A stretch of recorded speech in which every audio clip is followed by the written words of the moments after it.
put some music to it myself some years ago.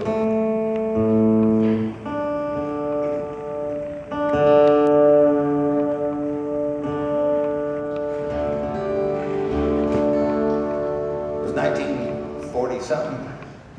My father had finished his autobiography. It's called Bound for Glory. And it did pretty well. People liked it. Suddenly he wasn't just the Dust Bowl balladeer anymore. He was sort of a literary figure, you know, in the likes of like John Steinbeck or something like that, who had been writing about the same stuff, writing about the same people. My father felt as though somebody was telling his story, and he was telling it too. And as a matter of fact, it's a very funny story that has to do with Steinbeck. My father had gone to see The Grapes of Wrath when the movie came out, and he went home and he read the book.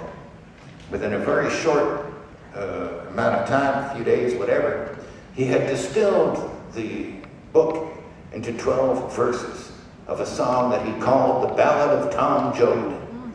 In those days, he couldn't fit the whole song. It was like 6 minutes long. On one side of those old 78s, they had to break it up. Tom Joad Part 1 was on one side, Part 2 was on the other.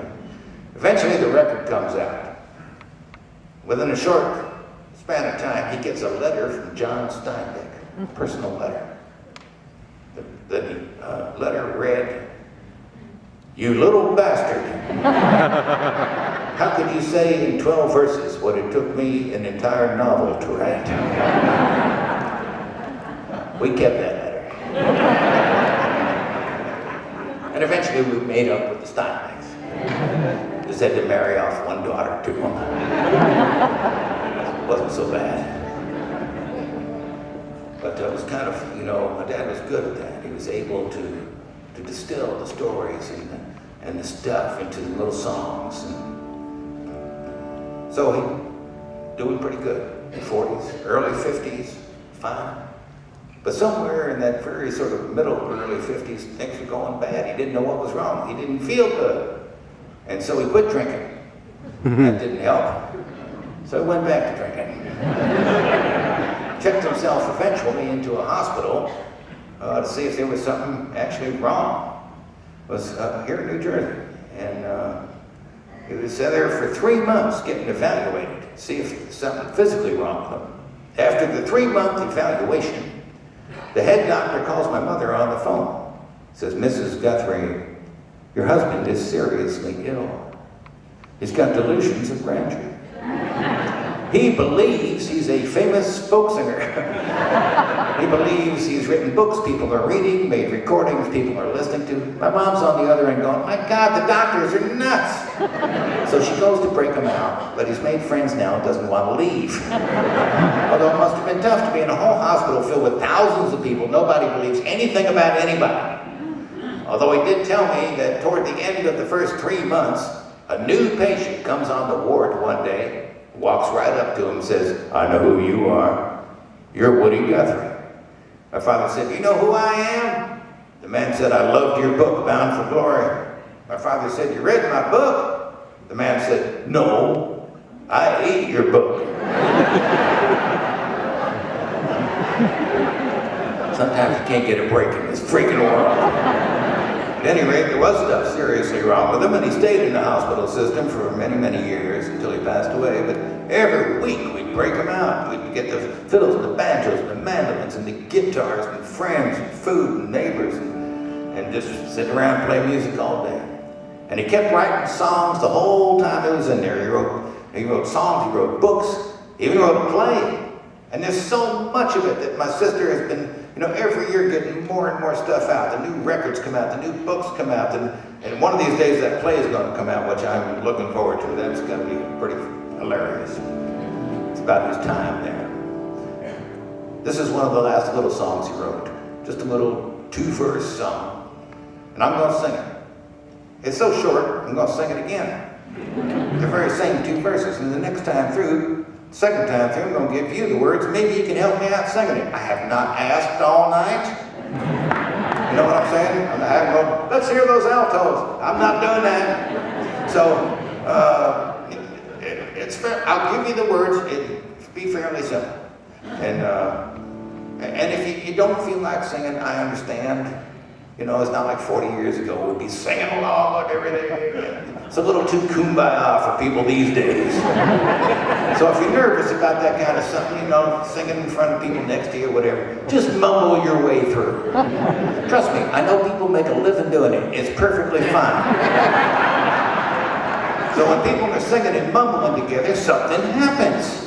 It gets inside of you, fixes things you didn't even know was wrong. And better than that, it gets out of a building like this and blows on a little breeze that's blowing out there to places around the world we might not be thinking about right now.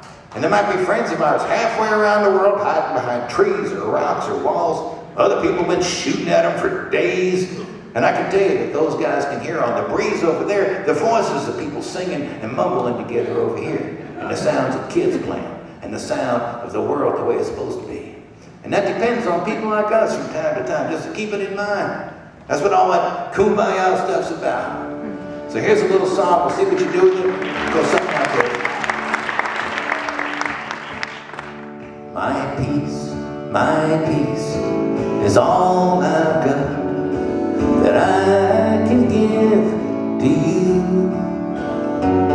My peace is all I've ever had. It's all I ever knew.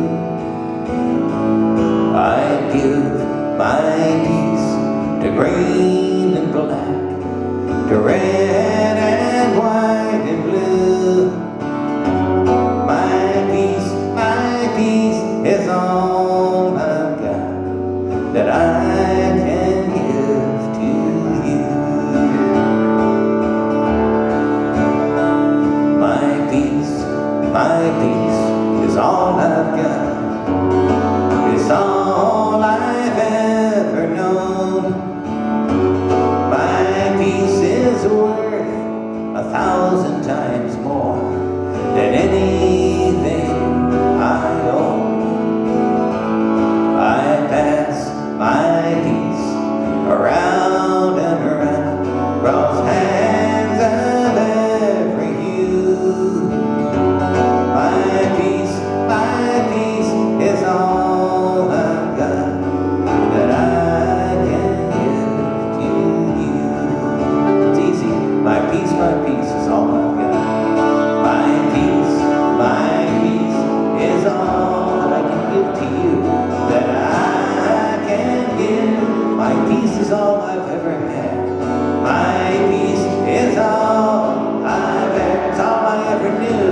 It's all I have. I give my peace to green and black. I give my peace to green, to red and white and blue, to red and white. My peace is all I've got. My peace is all I've got that I can give to you. Some of you got it. Sound beautiful in this room. My peace is all, it's all I've ever known. It's all I've had. My peace is worth 1,000 times more. My peace is worth 1,000, anything I own, and anything. I pass my peace around and around. I pass my peace around, crossed hands of every hue, crossed hands of every hue. My peace is all I've got that I can give to you. Thanks so much for coming and joining me. We'll see you. Have a good night.